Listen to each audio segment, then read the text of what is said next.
I donated blood to save a dying stranger in the ER. 48 hours later, a man in a $5,000 suit walked into my hospital and paid off my $137,000 debt. I didn't know it then, but I'd just saved the life of the most dangerous man in the city, and he doesn't do favors without strings attached. The first time I saw him, I didn't know his name. I didn't know anything about him except that he was dying. The ER was chaos that night. The kind of chaos that makes you forget your own name, let alone the reason you ever chose to work in a place that smells like bleach and fear. I was on hour 11 of a 12-hour shift, my scrubs stained with coffee and adrenaline. When the call came in, trauma bay 3, male, mid-30s, massive blood loss, gunshot wound to the abdomen. The paramedics wheeled him in, and I caught a glimpse of his face.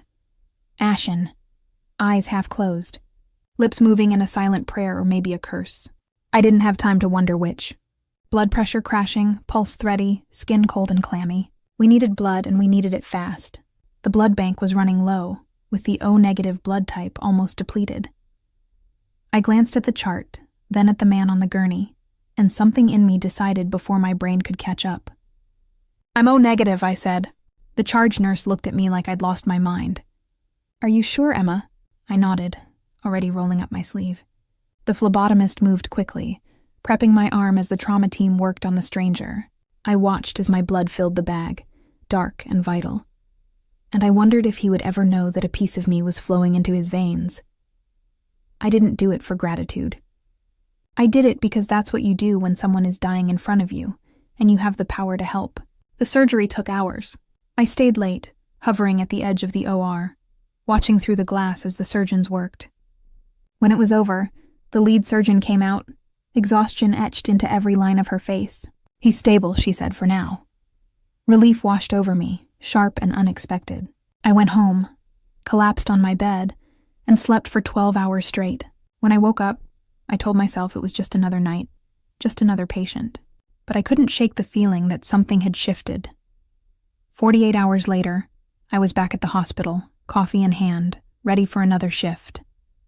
The ER was quieter, the kind of lull that makes you uneasy, like the eye of a storm.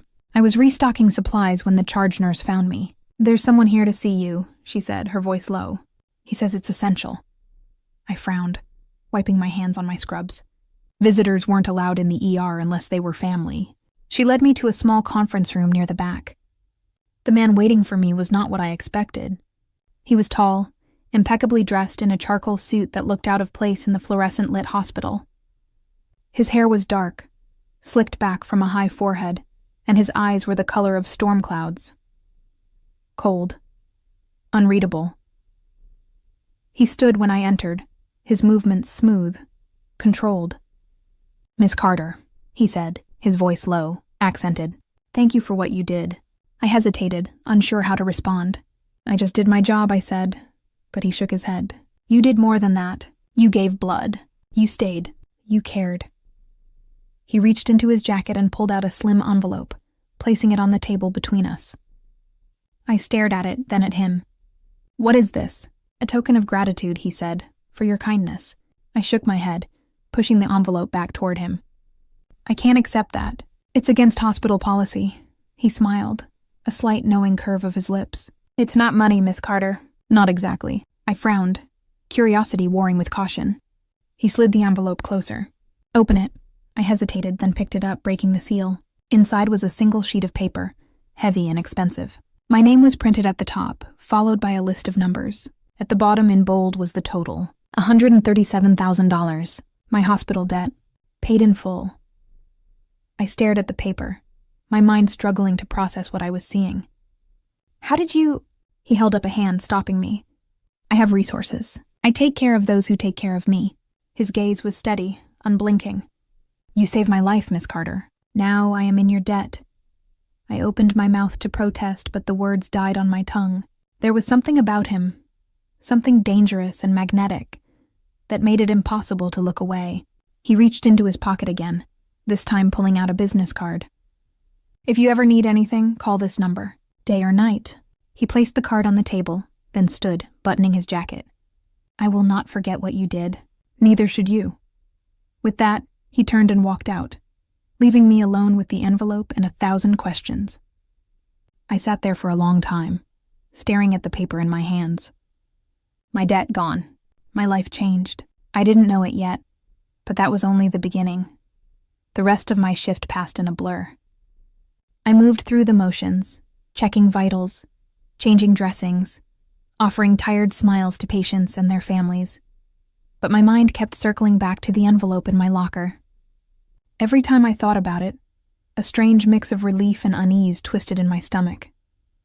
I'd spent years drowning in debt, watching interest pile up faster than I could pay it down. I'd skipped meals, worked double shifts, and still the number never seemed to shrink. Now, in the space of a single conversation, it was gone. I tried to tell myself it was a gift, a miracle, a stroke of luck. But nothing in my life had ever come without a price. I kept replaying the encounter in my mind, the way he'd looked at me, the weight of his gaze, the quiet authority in his voice. He hadn't asked for anything in return, but I couldn't shake the feeling that I'd just made a deal with the devil, even if I didn't know the terms yet. After my shift, I found myself wandering the city streets, the envelope clutched in my hand. The air was cool, tinged with the scent of rain and exhaust. I walked without purpose, letting the city swallow me up. I thought about calling my mother to share the good news, but I stopped myself. How could I explain any of this? How could I make her understand that a stranger had paid off my debt, no strings attached? I didn't even understand it myself. Eventually, I made my way home to my tiny apartment, the one-bedroom walk-up I'd been renting since nursing school. The walls were thin, the plumbing unreliable, but it was mine. I locked the door behind me, slid the envelope onto the kitchen table, and stared at it like it might explode.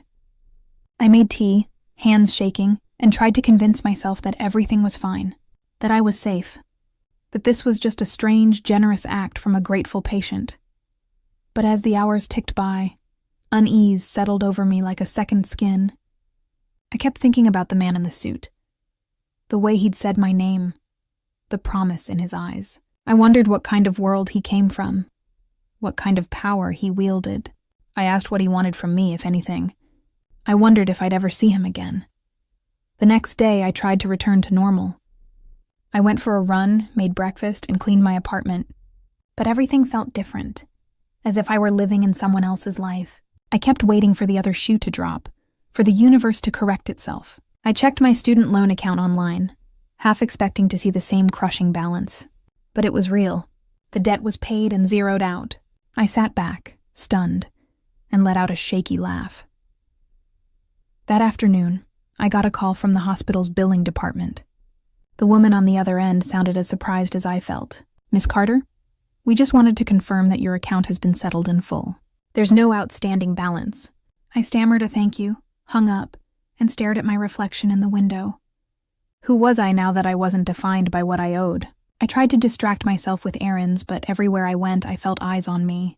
At the grocery store, a man in a dark coat lingered by the entrance, watching as I paid for my groceries.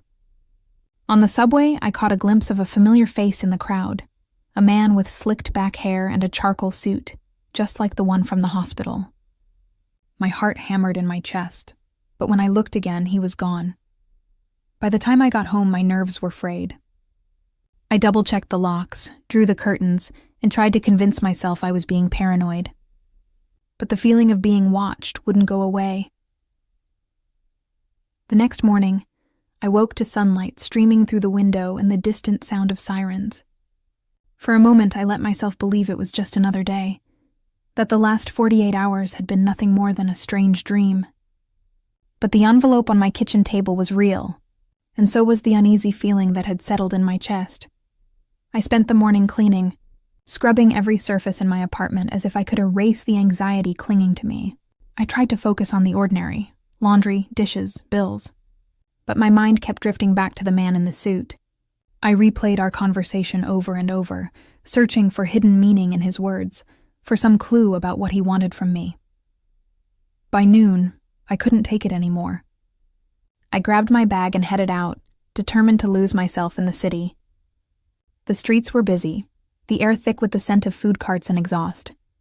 I wandered, letting the noise and movement wash over me. For a while, it worked.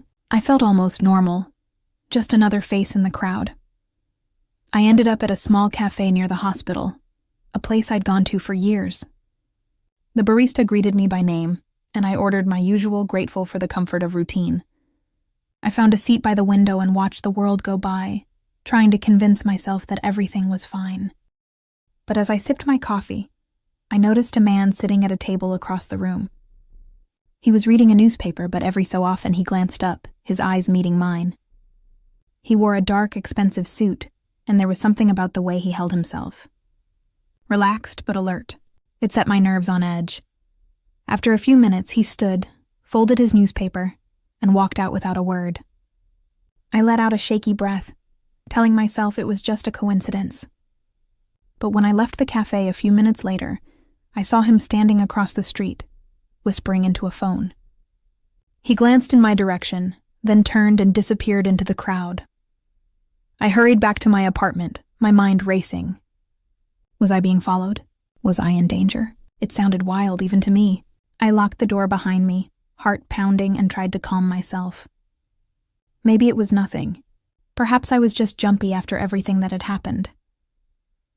The next day, I went back to work. The hospital felt different, as if everyone knew something I didn't. The nurses at the station gave me curious looks, and even Dr. Patel, who usually barely acknowledged my existence, stopped to ask how I was doing. I shrugged off their concern, telling myself it was all in my head. But when I checked my locker, I found a single white rose tucked inside, its petals perfect, a slip of paper tied around the stem for your kindness. No signature, no explanation. I stared at the rose, my hands trembling. Someone had been here, someone who knew where to find me. I looked around, but the hallway was empty. I slipped the rose into my bag, heart racing, and tried to focus on my work. But all day, I felt eyes on me, a prickling at the back of my neck that wouldn't go away. After my shift, I found myself standing outside the hospital, the city lights flickering in the dusk. I thought about the man in the suit, about the debt, about the rose. I thought about the business card he'd given me, still tucked in my wallet. I pulled it out, running my thumb over the embossed numbers. I didn't want to call. I didn't want to owe anyone anything, but I needed answers. I dialed the number, my hands shaking. It rang once, twice, then a voice answered. "Miss Carter, I've been expecting your call." His voice was unmistakable, low and smooth, with that same faint accent I couldn't quite place. I hesitated, suddenly unsure of what to say. "I got your message," I managed, my words tumbling out in a rush. The debt rose. "Why are you doing this?" There was a pause on the other end, a silence that felt heavy, deliberate. "Because you saved my life," he said. In my world, debts are not left unpaid. I wanted to protest, to tell him that wasn't how things worked, not in my world, but the words caught in my throat. "I don't want anything from you," I said, my voice barely above a whisper. "I want my life back." Another pause, softer this time. "I understand. But sometimes, Miss Carter, life does not return to what it was. Sometimes it becomes something else." I gripped the phone tighter, frustration and fear warring inside me. "Are you threatening me?" I asked the question out before I could stop it. A low chuckle, almost amused. "No, Miss Carter. I am offering you protection. Some people would see you as a weakness, a loose end. I do not allow my debts to become liabilities." The word sent a chill down my spine. "What do you want from me?" I asked, my voice shaking. "Only that you live your life," he replied. "That you accept what has been given. If you need anything, you call that number, day or night. My men will ensure your safety." I swallowed hard, trying to process what he was saying. "Why me?" I asked the question, raw and honest. "Why go to all this trouble for a stranger?" He was silent for a moment, and when he spoke again, his voice was softer, almost gentle. "Because you did not hesitate. You did not ask who I was or what I had done. You saw a man bleeding and you helped. That is rare in my experience." I closed my eyes, exhaustion washing over me. "I don't want to be involved in whatever this is," I said. "I'm just a nurse. I'm nobody." Another pause. "Not to me," he said quietly. "Not anymore." The line went dead. I stared at the phone, my heart pounding. I wanted to believe it was over, that I could go back to my life. But I knew better. The world had shifted, and I was caught in the gravity of something I didn't understand. Days passed. I went to work, came home, tried to live as if nothing had changed. But little things kept happening. A car idles outside my building late at night. A bouquet of white roses was delivered to the nurse's station. No card, just my name on the envelope. My rent, mysteriously paid for the next 6 months. Each time, I told myself it was just a coincidence, just a grateful patient showing thanks. But deep down I knew the truth. I was being watched, protected, and maybe in some way I didn't want to admit, owned. One evening, as I was leaving the hospital, I saw him. He was standing by a black SUV, his suit immaculate, his posture relaxed but alert. Our eyes met, and for a moment, the world narrowed to just the two of us. He nodded, a small, almost imperceptible gesture, and I felt a strange sense of reassurance. I walked past him, my heart racing, but I didn't look back. The next morning, I found another envelope slipped under my door. Inside was a single sheet of paper, this time with a handwritten note. If you ever feel unsafe, call. No signature, just the same number as before. I stared at the note, my hands trembling. I wanted to throw it away, to pretend none of this was real, but I couldn't. I tucked it into my wallet, telling myself it was just in case. One night, as I was leaving the hospital, I found the black SUV waiting at the curb. The window rolled down, and the man in the suit looked at me, his expression unreadable. "Get in," he said, his voice calm, but there was an edge to it that made me obey without thinking. I slid into the passenger seat, my heart pounding. He drove in silence, the city lights flickering past. After a few blocks, he spoke. "People are looking for you, Miss Carter, people who know what you did." I stared at him, fear tightening in my chest. "What do you mean?" He glanced at me, his eyes cold. "You saved the wrong man." The words hung in the air between us, heavy and final. I tried to swallow, but my mouth was dry. I wanted to ask what he meant, but I already knew. The man I'd saved wasn't just anyone. He was someone important, someone dangerous, someone with enemies. He drove with one hand on the wheel, the other resting casually on his knee. There was a calmness to him, a sense of control that made me feel both safe and trapped. After a few minutes, he pulled the car to a stop in front of a quiet, upscale restaurant, the kind of place with white tablecloths and valet parking. He turned to me, his eyes searching my face. "You need to understand," he said, his voice low. "What you did matters not just to me, but to many people. Some of them will want to thank you. Others, not so much." I tried to steady my breathing and find my voice. "Why me?" I asked the question raw. Why not just let me go back to my life? He looked at me for a long moment, then shook his head. "Because you're involved now, whether you want to be or not."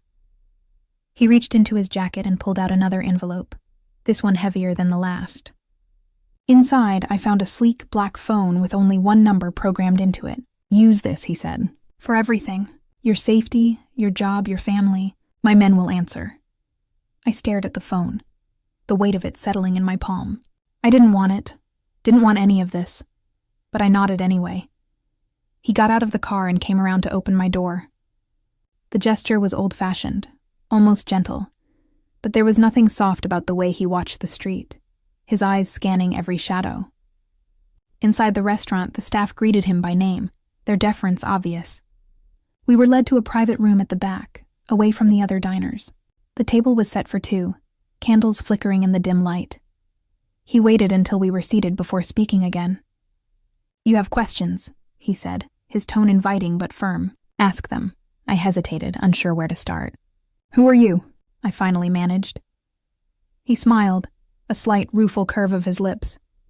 "My name is Luca Romano. I run a business. I have responsibilities." I waited, but he didn't elaborate. "What kind of business?" I pressed. He shrugged as if the answer was obvious.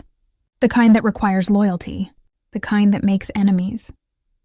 I thought about the men in suits, the black SUVs, the feeling of being watched.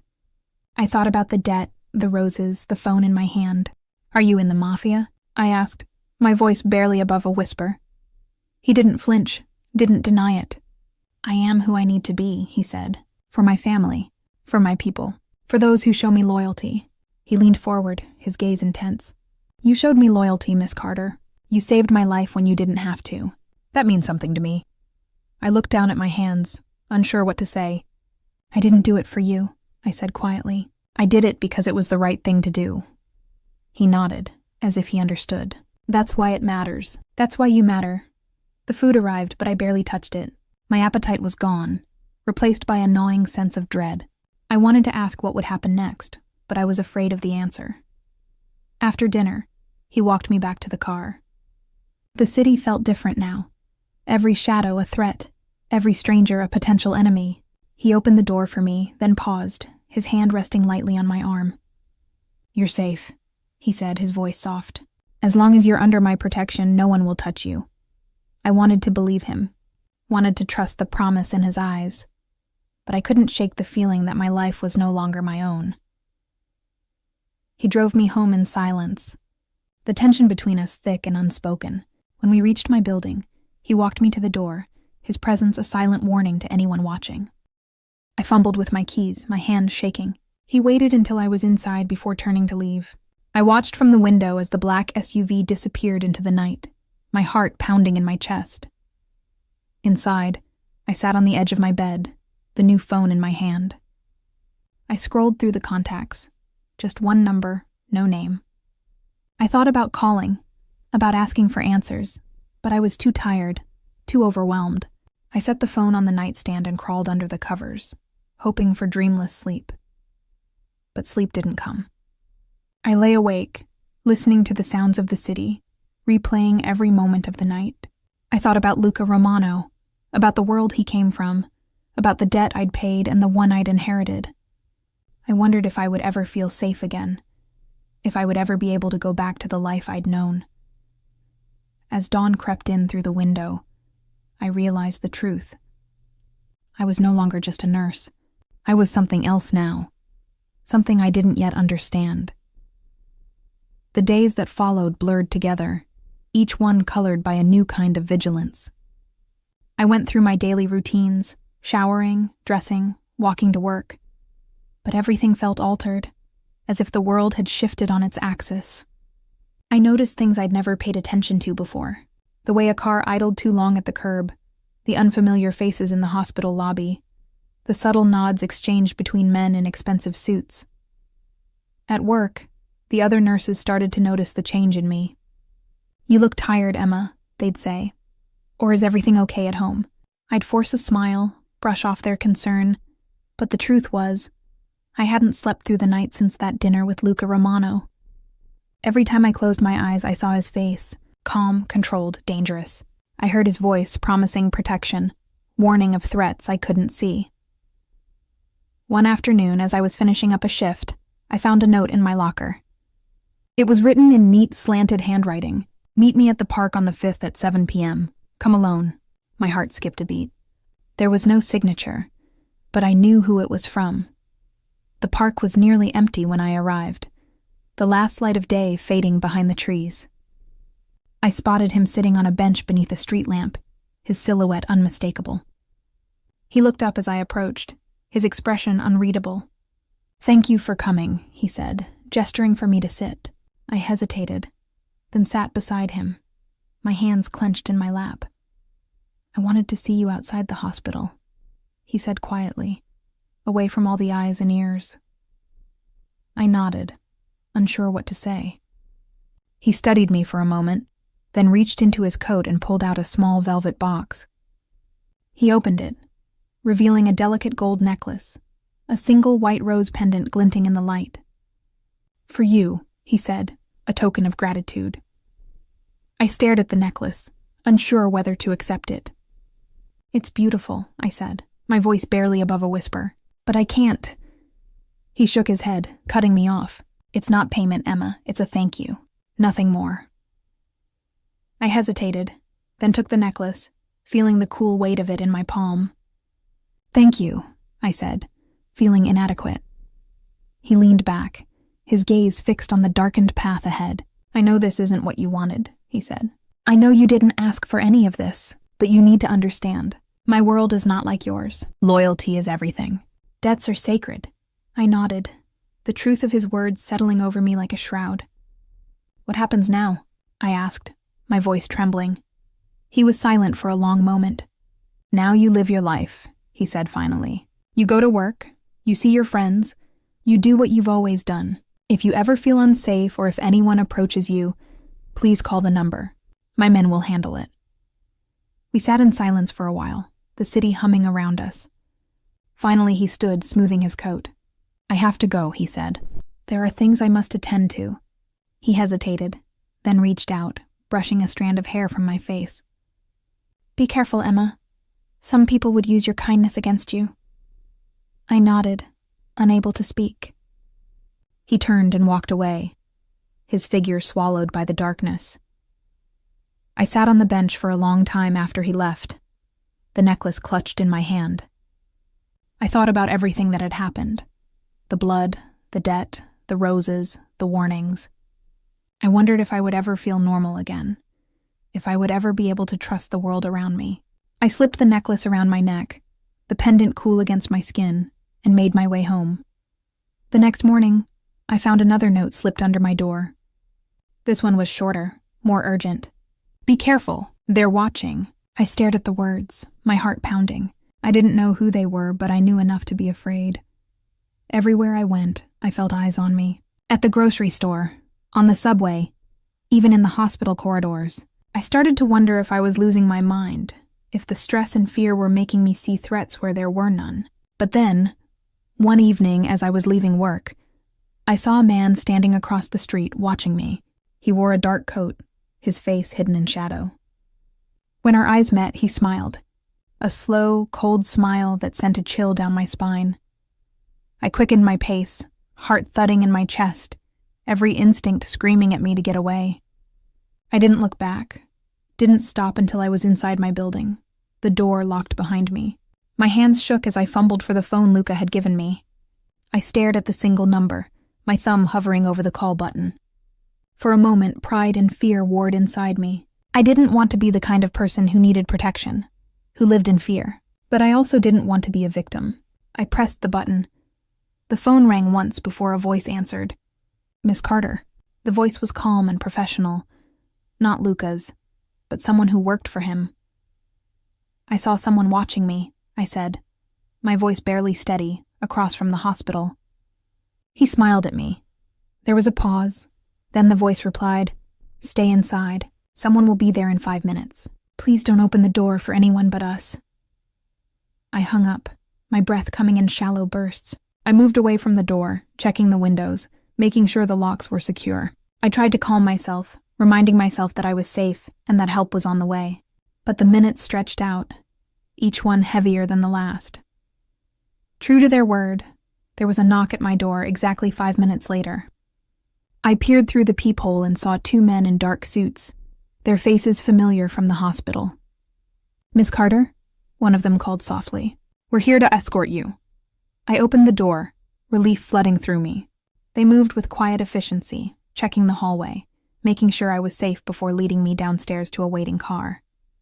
The drive was silent, the city lights blurring past. When we finally stopped, I realized we were outside the same restaurant where I'd met Luca before. One of the men opened the door for me and I stepped out, my legs unsteady. Inside, the staff greeted me with the same deference as before, leading me to the private room at the back.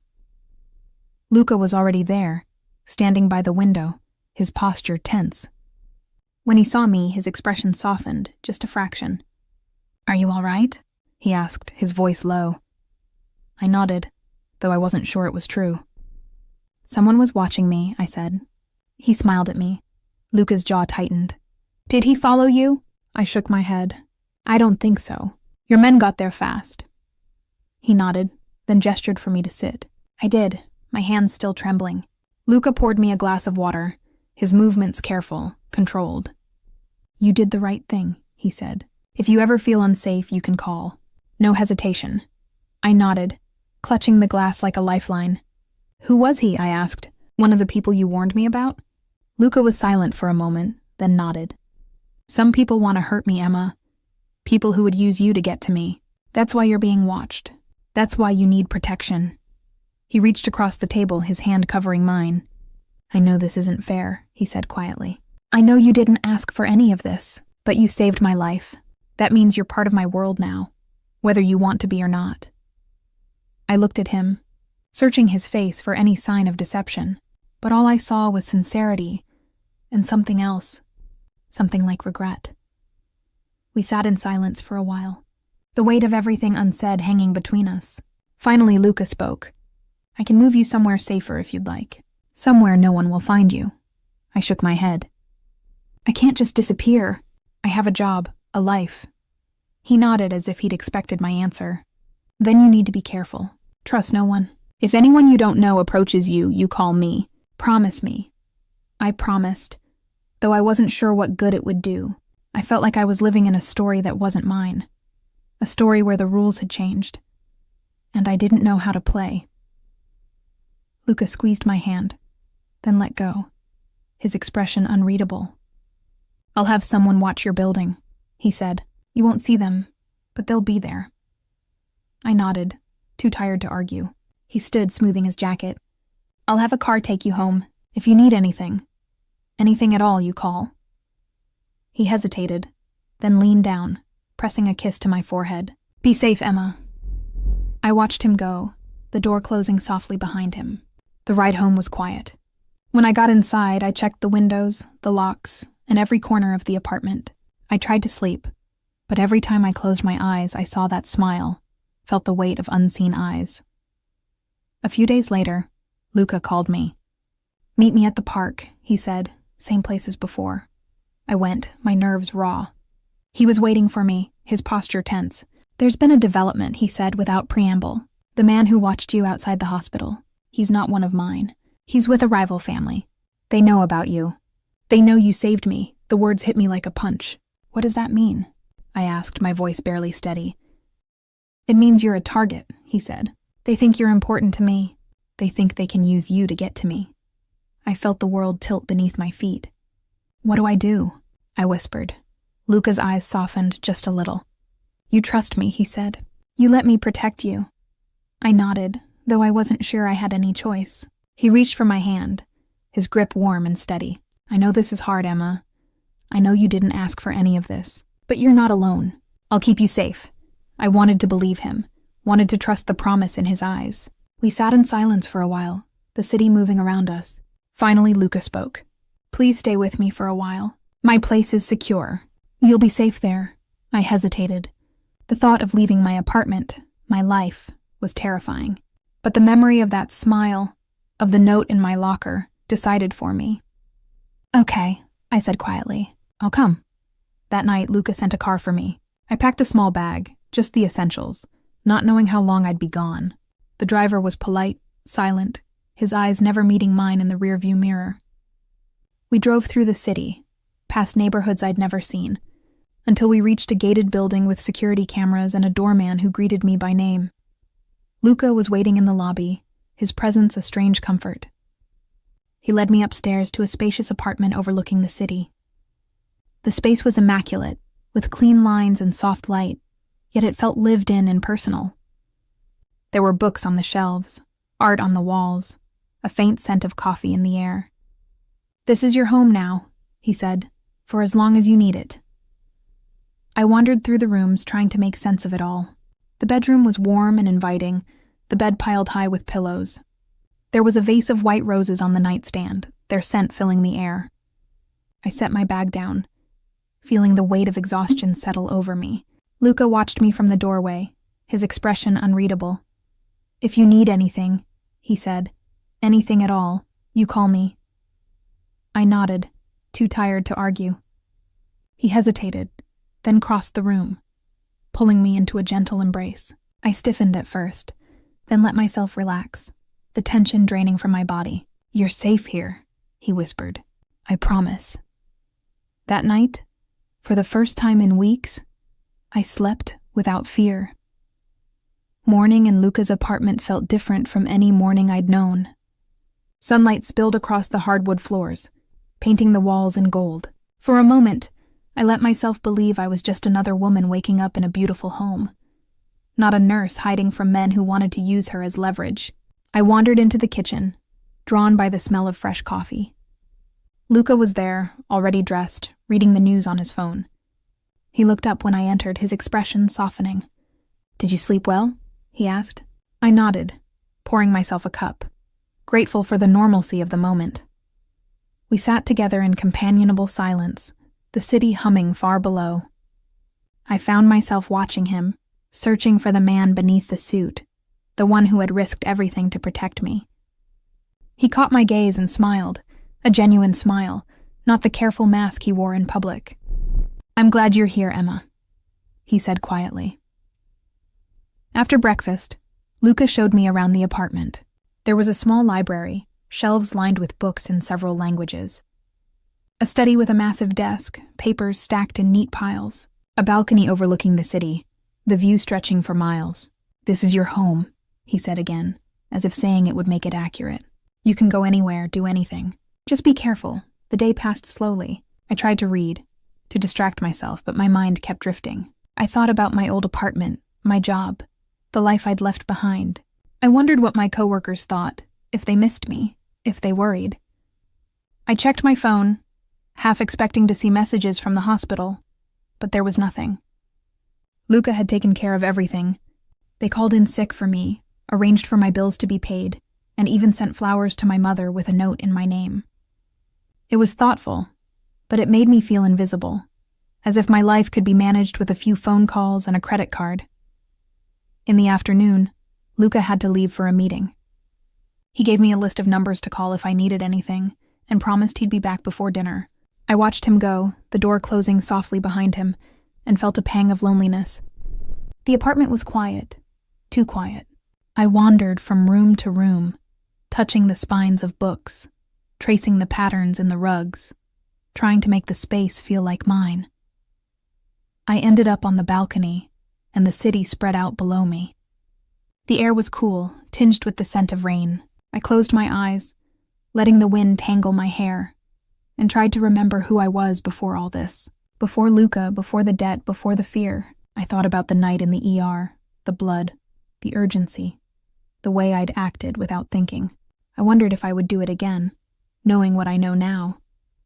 As the sun began to set, I heard the front door open. Luca's footsteps were quiet, but I recognized them instantly. He found me on the balcony, his expression tired but relieved. "Everything okay?" he asked. I nodded, forcing a smile and just getting some air. He joined me, leaning against the railing, his shoulder brushing mine. "I'm sorry you're caught up in this," he said quietly. "I wish I could make it go away." I looked at him, searching his face for answers. "Why me?" I asked, the question slipping out before I could stop it. "Why go to all this trouble for a stranger?" He was silent for a long moment, then turned to face me. "You're not a stranger, Emma. Not anymore. You saved my life. In my world, that means something. It means everything."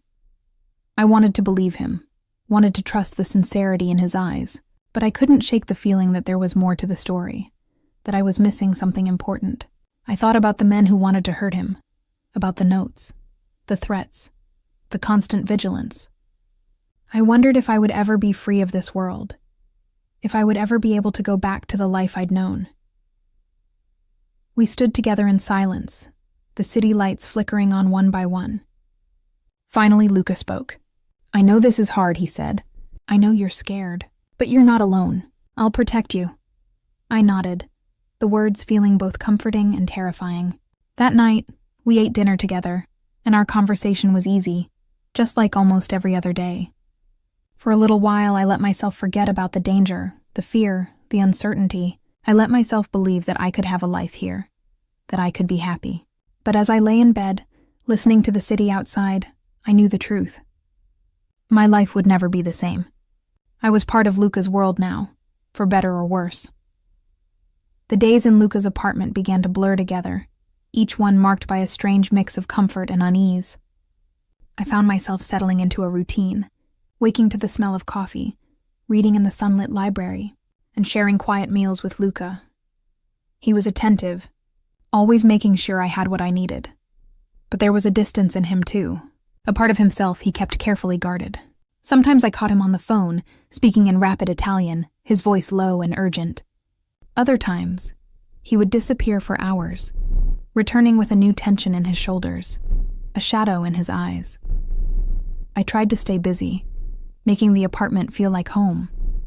I cooked, rearranged the bookshelves, and even started a journal, writing down everything I couldn't say out loud. But the sense of being watched never left me. Even in this sanctuary, I felt the weight of unseen eyes, the knowledge that my safety depended on men I'd never met, men who answered to Luca. One afternoon, as I was watering the plants on the balcony, I heard raised voices from the hallway. I froze, heart pounding, straining to make out the words. The voices faded, replaced by the sound of the front door opening. Luca entered, his face pale, jaw clenched. He saw me and tried to smile, but it didn't reach his eyes. "Everything's fine," he said, but I could tell he was lying. I made tea, the ritual calming my nerves. We sat together in the kitchen, the silence heavy. Finally, Luca spoke. "There's been another threat," he said quietly. "The men who watched you at the hospital are becoming increasingly bold. I'm increasing security. You won't notice them, but they'll be here." I nodded, fear tightening in my chest. "Will it ever end?" I asked, my voice small. He looked at me, his expression softening. "I hope so," he said. "I'm doing everything I can." That night I couldn't sleep. I lay awake, listening to the city, the distant hum of traffic, the occasional siren. I thought about my old life, about the simplicity of worry over bills and long shifts. I wondered if I would ever have that again, or if I was destined to live in this liminal space, always looking over my shoulder. The next morning, I woke to find Luca gone. There was a note on the kitchen table, written in his careful script, and he had to take care of something. "Stay inside. I'll be back soon." I made breakfast, trying to ignore the knot of anxiety in my stomach. I spent the day reading, cleaning, and engaging in various activities to keep my mind occupied. But as the hours passed and Luca didn't return, my worry grew. It was nearly midnight when I heard the front door open. I rushed to the hallway, relief flooding through me at the sight of him. He looked exhausted, his suit rumpled, a bruise darkening his cheek. "What happened?" I asked, reaching for him. He shook his head, brushing off my concern. "Just business," he said. "Nothing for you to worry about." But I did worry. I worried about the men who wanted to hurt him, about the danger that seemed to follow us everywhere. I worried about the way my life had changed, about the choices I'd made, about the future I couldn't see. I worried about Luca, about the weight he carried, about the secrets he kept. That night, as we sat together in the quiet apartment, I found myself reaching for his hand. He looked at me, surprise flickering in his eyes, then squeezed my fingers gently. "I'm glad you're here," he said softly. "I don't know what I would have done if you hadn't been in that ER." I smiled, the words warming something inside me. "I'm glad I was there too," I said, "even if it changed everything." We sat in silence, the city lights casting patterns on the walls. For the first time, I let myself imagine a future here, a life with Luca, a life where I wasn't just surviving, but living. I didn't know if it was possible or if the danger would ever truly pass. But for now, I was safe. For now, I was home. The days that followed felt like a fragile truce between two worlds. I learned to creep through Luca's apartment, to listen for the subtle changes in his voice, to read the tension in his shoulders.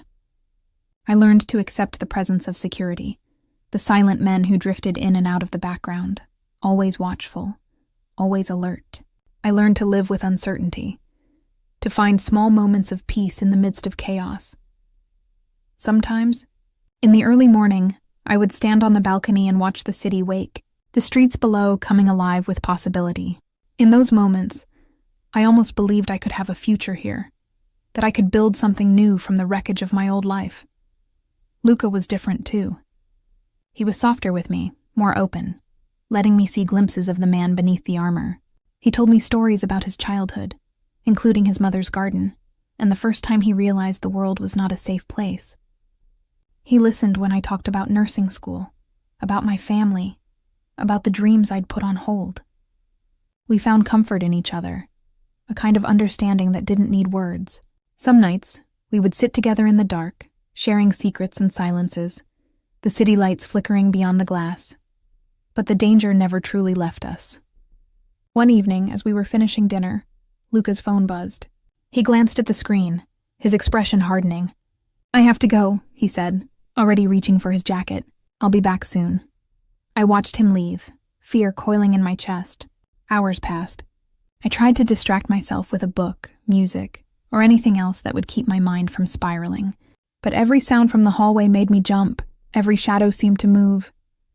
When the door finally opened, I rushed to meet him, relief and worry warring inside me. He looked tired but unharmed. "It's over," he said quietly for now. We sat together on the couch, the silence heavy. I wanted to ask what had happened, but I could see the exhaustion in his eyes. Instead, I reached for his hand, grounding us both. He squeezed my fingers, his grip warm and steady. "Thank you," he said, his voice rough. "For what?" I asked, surprised. "For staying." "For trusting me, for giving me something to fight for." I smiled, the words settling deep inside me. I realized then that I wasn't just surviving anymore. I was choosing this life, choosing Luca, choosing to face whatever came next. I thought about the night in the ER, about the blood and the fear and the split-second decision that had changed everything. I thought about the debt, the roses, the notes, the men in the shadows. I thought about the way Luca looked at me, the way he made me feel seen, valued, and protected. The next morning, I woke to sunlight and the sound of Luca making coffee in the kitchen. I joined him, the simple act of sharing breakfast feeling like a victory. We talked about nothing and everything, about the future, about hope, about the possibility of something more. For the first time, I let myself believe that we could have a life together, that we could build something fundamental in the space between danger and desire. Later that day, I received a letter. It wasn't addressed to me at Luca's apartment, but somehow it had found its way there. Inside was a simple message, typed on plain paper. "They know where you are, be ready." I stared at the words, my hands beginning to shake. I showed it to Luca when he came home that evening. His expression went cold, harder than I'd ever seen it. He made several phone calls, speaking in rapid Italian, his voice clipped and authoritative. When he was done, he turned to me. "We're leaving," he said. "Tonight. Pack what you need." "Where are we going?" I asked. "Somewhere safe," he said. "Somewhere. They can't find us." Within an hour, we were in a car, speeding through the city streets. I watched the buildings blur past, the life I'd known for the past few weeks disappearing behind us. Luca held my hand the entire drive, his thumb tracing small circles on my skin, a silent promise that everything would be okay. We arrived at a house on the outskirts of the city, tucked away behind high walls and thick trees. It was beautiful, almost peaceful, the kind of place where you could forget the world existed. Inside, the house was warm and inviting, filled with soft light and the scent of wood smoke. "This is mine," Luca said. "No one knows about this place except my closest friends and family. We'll be safe here." I explored the house while Luca made more calls, coordinating security, checking in with his men. The bedroom upstairs had large windows overlooking the garden, and the bed was covered in soft blankets. I stood at the window, watching the trees sway in the wind, and felt something in me settle. Maybe this was what safety looked like, not the absence of danger, but the presence of someone willing to fight for you. That night, Luca found me in the kitchen making tea. He stood in the doorway for a moment, just watching. I turned and something passed between us, something unspoken but undeniable. He crossed the room, cupping my face in his hands. "I'm sorry," he said quietly, "for everything, for dragging you into my world, for putting you in danger, for changing your life." I shook my head, placing my hands over his. "You didn't drag me anywhere," I said. "I made a choice. I chose to save you, and I'd make the same choice again." He kissed me then, soft and careful, as if I might break. I kissed him back, pouring everything I couldn't say into that moment. All the fear, all the hope, all the feelings I'd been trying to ignore. When we finally pulled apart, he rested his forehead against mine. "I don't deserve you," he whispered. "Maybe not," I said, smiling, "but you're stuck with me anyway." We spent the next few days in that house, away from the city, away from the danger. It felt like existing in a bubble, a place where time moved differently. We cooked together, talked for hours, and learn from each other in ways we hadn't been able to before. Luca showed me parts of himself he kept hidden from the world. The way he hummed when he cooked, the scar on his shoulder from a fight when he was 17, the fact that he read poetry when he couldn't sleep.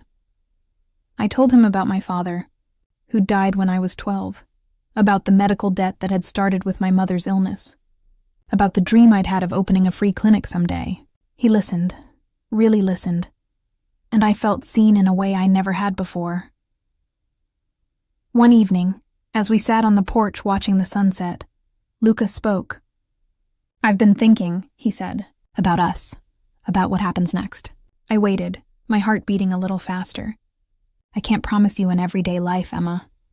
I can't promise you complete safety. My world is dangerous, and it always will be.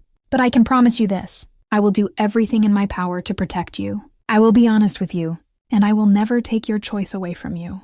If you want to leave and return to your old life, I'll make it happen. I'll make sure you're safe and have everything you need." I looked at him, this man who had turned my world upside down, who had paid my debts and put me in danger and made me feel more alive than I ever had. "What if I don't want to leave?" I asked quietly. "What if I want to stay?" He turned to me, something vulnerable in his eyes. "Then you stay," he said, "and we figure out the rest together." I nodded, reaching for his hand. Together, I said, the threat never entirely disappeared. There were still moments of tension, still phone calls that made Luca's expression harden, still days when security was tighter than usual. But we learned to live with it, to find joy in the spaces between the danger. I eventually went back to work at the hospital, but on my own terms. With my debt gone, I could choose my shifts and take time off when I needed it. Luca made sure I was protected, but in ways that didn't make me feel trapped. His men were discreet, professional, and I learned to trust them. Months passed. The seasons changed. I moved my things into Luca's house, the one hidden behind the trees, and it became ours. We planted flowers in the garden, cooked elaborate meals on weekends, built a life that was strange and imperfect and somehow exactly right.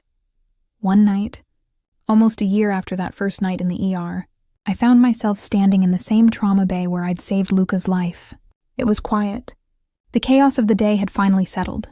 I thought about everything that had changed, about the choice I'd made without thinking, about how one moment of kindness had led to this whole complicated, beautiful life. Luca had been right. Life hadn't returned to what it was. It had become something else. Something better, even with all its complications and dangers. I'd learned that safety wasn't about avoiding risk. It was about choosing who you wanted to face the risk with. I'd learned that love could grow in the strangest places, between the most unlikely people. I thought about the debt, about how I'd spent years believing it defined me, limited me, kept me from the life I wanted. And then a stranger had paid it, and I'd learned that debt came in many forms.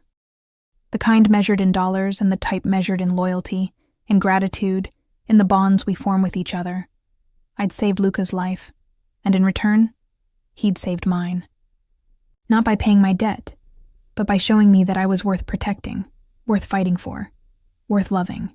By giving me a choice, again and again, to stay or to go, to be part of his world or to walk away. And every time, I chose to stay. As I left the hospital that night, I saw the black SUV waiting at the curb. Luca stepped out, his suit immaculate as always, but his smile soft and meant only for me. He opened the door, that old-fashioned gesture I'd come to love. "Ready to go home?" he asked. I smiled, taking his hand. "Yeah," I said. "Let's go home."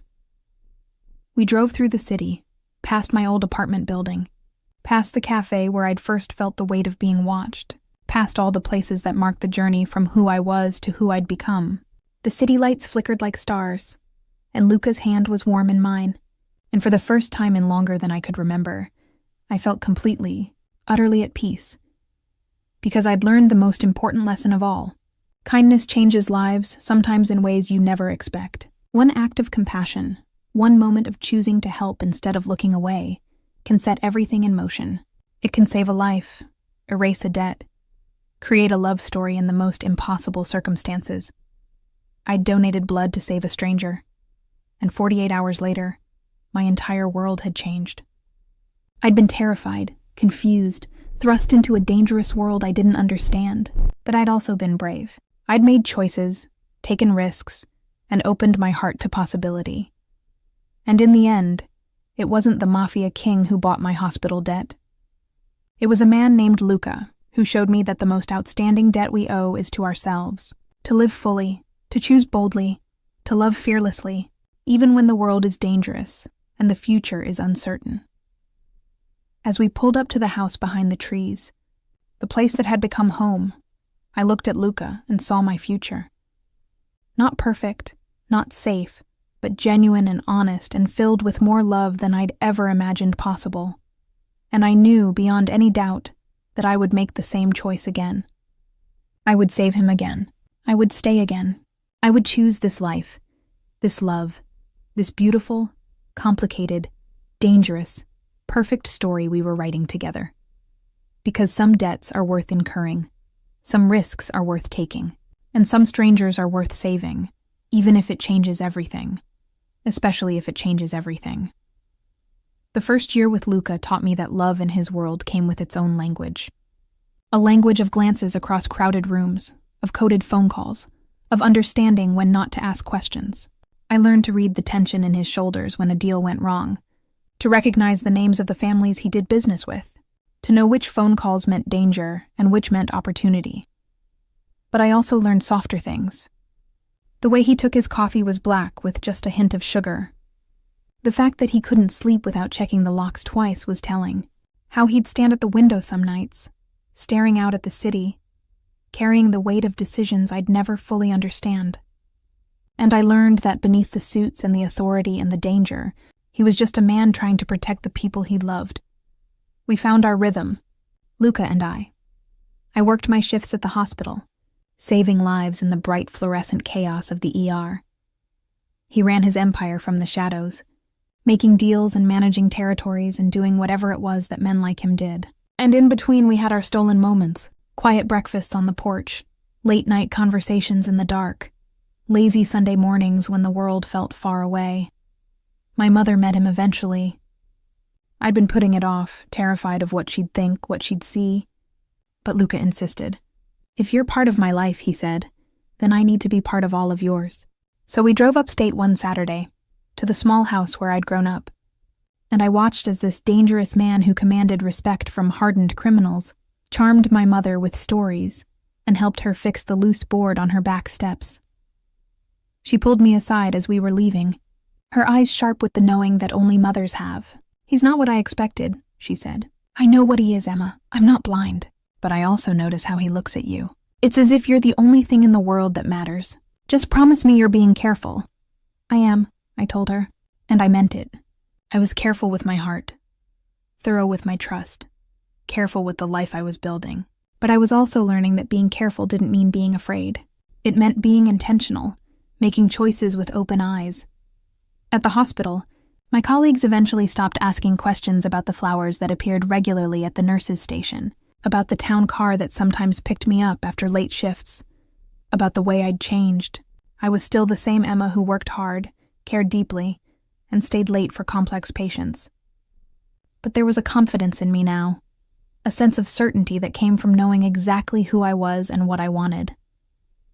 One of the other nurses, Maria, cornered me in the break room one afternoon. "You're different," she said, not unkindly. "Happier."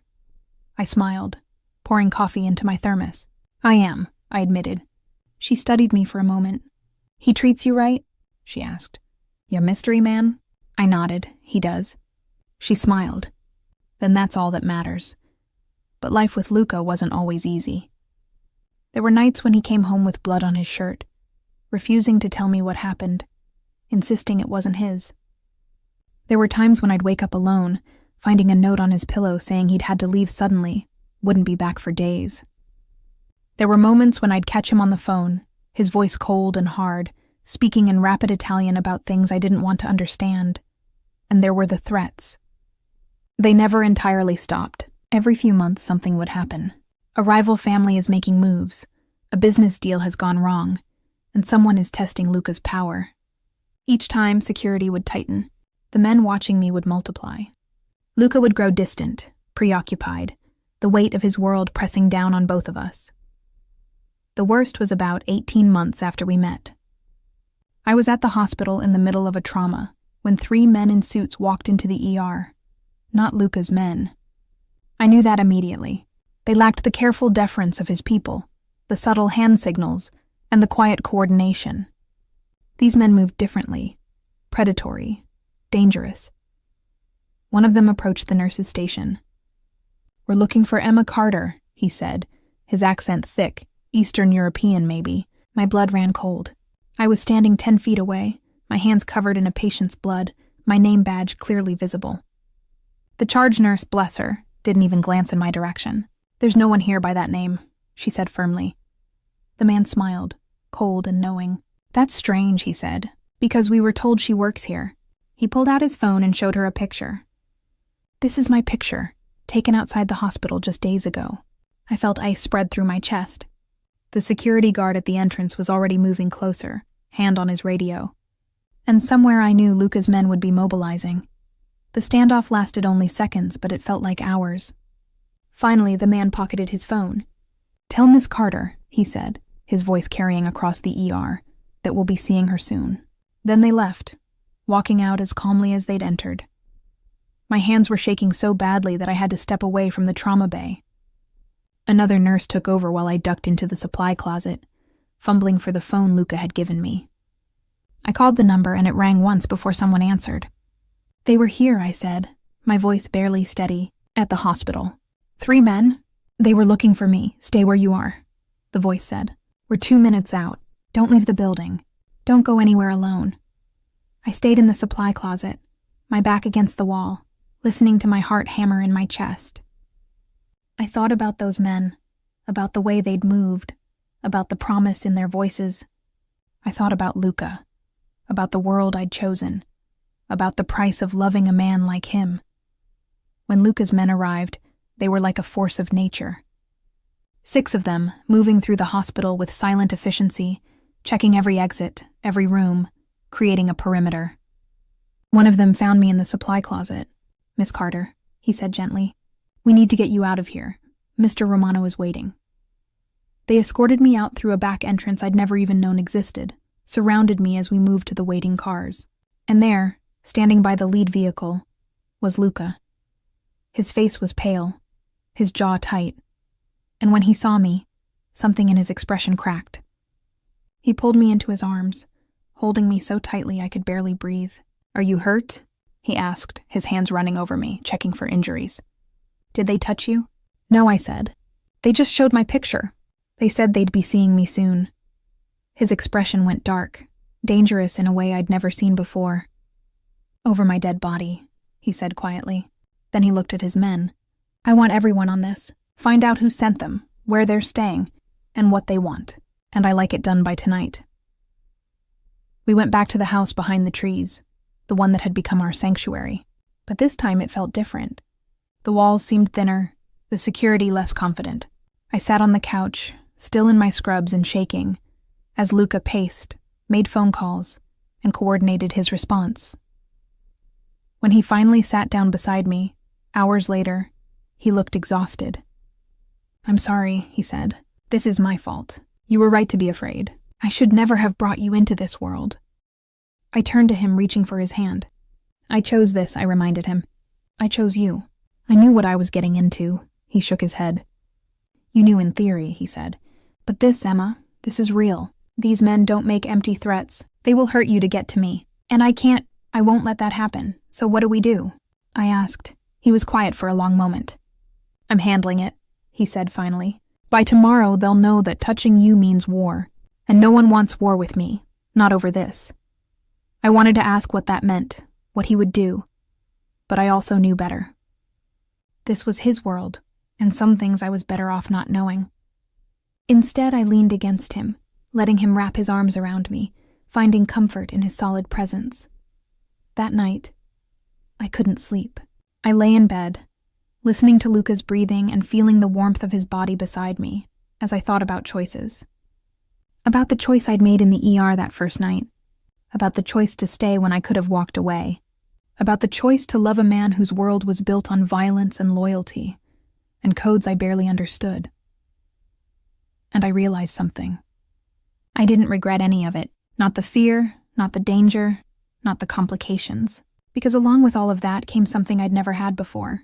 I had Luca, who loved me fiercely and protected me absolutely. I had a bigger life, stranger, and more intense than anything I'd imagined. I had purpose and passion and the kind of love that people write stories about. Was it worth the risk? I asked myself. Was it worth living in fear? Worth being a target? Worth knowing that my choice to save one man had put me in the crosshairs of his enemies? Yes, I decided, 1,000 times yes. The next morning, Luca was gone when I woke up. There was a note on his pillow, written in his careful script. Stay inside today, trust me. I'll be home tonight. I love you.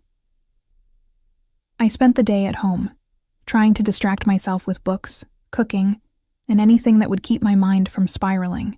Luca's men were everywhere, more visible than usual, their presence both reassuring and unsettling. Every time I heard a car, my heart jumped. Every time the phone rang, I thought it might be bad news. But when Luca finally came home just after sunset, he looked different, calmer, more settled. He found me in the kitchen, pulled me into his arms, and just held me for a long moment. It's done, he said quietly. They won't bother you again. I wanted to ask what he meant and what he'd done, but at the same time, I didn't want to know. Instead, I just held him, grateful that he was home, that we were both safe, that whatever storm had been brewing had passed. What now? I asked. Now, he said, we live. We stop letting fear control us. We build the life we want, and that's what we did. We learned to live with the danger, to accept that it would always be there, hovering at the edges of our happiness. But we also learned to find joy despite it. We traveled, taking trips to small coastal towns where no one knew who we were. We celebrated birthdays and holidays, creating traditions that were ours alone. We talked about the future, about what we wanted, about the possibility of something more. One night, about 2 years after we met, Luca took me back to the park where we'd sat on that bench, where he'd given me the white rose necklace. The city was quiet, the air cool with the promise of autumn. We sat in the same spot, and he reached into his pocket, pulling out a small velvet box. My heart stopped. I stared at the box, then at him, unable to speak. Emma, he said, his voice steady but his eyes uncertain. I know I can't offer you an everyday life. I know that being with me means danger and secrets and living in a world that most people never see. But I can offer you my loyalty, my protection, and my love. All of it, for as long as you'll have me. He opened the box, revealing a simple diamond ring, elegant and perfect. Will you marry me? He asked. Will you choose this life? Pick me. Not just for now, but forever. I looked at him. This man who had changed everything, who had paid my debts and put me in danger and loved me with an intensity that still took my breath away. I thought about the night in the ER, about the choice I'd made without thinking, about how that one moment had led to this. And I smiled, tears streaming down my face. Yes, I said. Yes, I'll marry you. He slipped the ring on my finger, and then he kissed me, soft and sweet and full of promise. When we finally pulled apart, he rested his forehead against mine. Thank you, he whispered, for saving me, for choosing me, for giving me a reason to be better. I laughed, the sound shaky and joyful. You saved me too, I said in more ways than you know. We were married 3 months later, in a small ceremony at the house behind the trees. My mother was there, along with a few close friends from the hospital, and Luca's people, the men who had become like family. It wasn't traditional, wasn't anything like the wedding I'd imagined as a girl, but it was perfect, because it was ours. As I stood there in my simple white dress, Luca's hand in mine, promising to love, protect, and choose each other through whatever came next, I realized something. The debt had never really been about money. It had been about connection, about the bonds we form with each other, about the ways we save and are saved in return. I'd donated blood to save a stranger, and in return, he'd given me a life I never could have imagined. He'd paid my hospital debt, but more than that, he'd shown me what it meant to be truly seen, truly valued, truly loved, and as we kissed, sealing our promises to each other, I knew that whatever came next, whatever dangers or challenges or complications the future held, We would face them together, because that's what love is. Not the absence of fear, but the choice to be brave anyway. Not the promise of safety, but the commitment to fight for each other, no matter what. I'd saved Luca's life in that ER all those years ago, but he'd saved mine too. And together we'd built something beautiful from the wreckage of that first chaotic night. A life, a love, a future that was ours alone.